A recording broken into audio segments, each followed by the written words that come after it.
4-июль күнү Ош шаарындагы базарлардын биринде сатуучулар менен дыйкандын ортосунда жаңжал чыгып, анын видеосу социалдык тармактарга кеңири тарап кызуу талкууланууда. Урт токмокко кабылган 36 жаштагы Сталбек Курбаналиев кулпунай өстүрүп сатат. Баягы шок состоянияда эле эчтеке болуп турмун. Кече көрүп алып, өзүм жанагы эмелер блогерлер чыгарып кайттыр, 6 удар, 7 удар деп шашпай тартырып.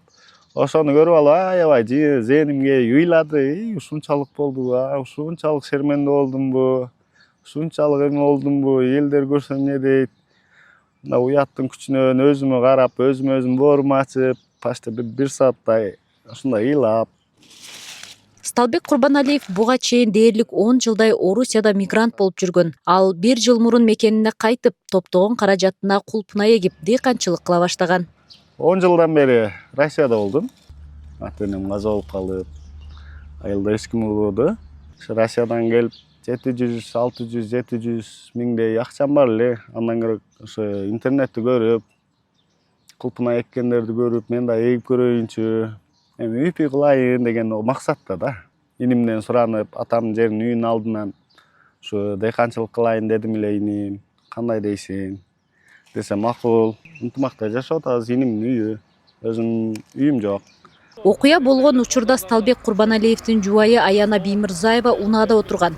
Кийин жолдошун көрүп чочуп кеткенин айтты. Эме футболкалары жыртылып, жана видеодогудайчы, беттери кызарып, тытылып, азда сакайып калган моменти, да эркек киши экен, бети эме экен да, каттык экен. Биздики болгондо аял кишиники жөнүнө көгөрүп кетсе керек эле.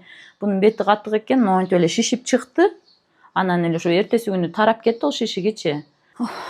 Азыр айтып берсем билбейм, ошол моментте мен аябай ыйладым, чын-чынындачы, көпчүлүк экен. Бирок мен баарынан да жана акеге аябай ыраазымын. Видеого тарткан акегачы. Ошол болбогондо булар бизди наоборот кылмамак да. Видео болбогондочу. Ошо видео бизди спасать этти да. Ал эми окуяга тиешеси бар соодагерлер менен байланышууга мүмкүн болгон жок. Буга чейин алар Оштогу блогерлердин бирине жаңжал боюнча өз пикирин айтышкан. Но кыз 2 жашы келип, 2 жаш клубникасын ара көзү алса, машинасы жара калып эле буну тепкилеп. Бул сизди тебип салыштыбы? Дыйкан дегениңер, биринчи мени мындай жукулап мени тебип салды да, ондай уруш баштала элек болчу. Анан биз баягы клубникасын эле четке сүрүп алып койсок, ошондон улам эле келип өзү асылып, бизге өзү сөгүнүп, баягы сөз көтөргүч сөздөр менен айтып атпайбы? Озу өтө жаман бала экен. Биз ого чейин биз аны жөн эле клубника сатып аткан баланы сатпа деп эч ким урбайт да турабы? Милициянын маалыматын алайык. Учурда окуяга тиешеси бар адамдар суралып, тергөө иштери жүрүп жатат. Алардын 3-өө камакка алынган.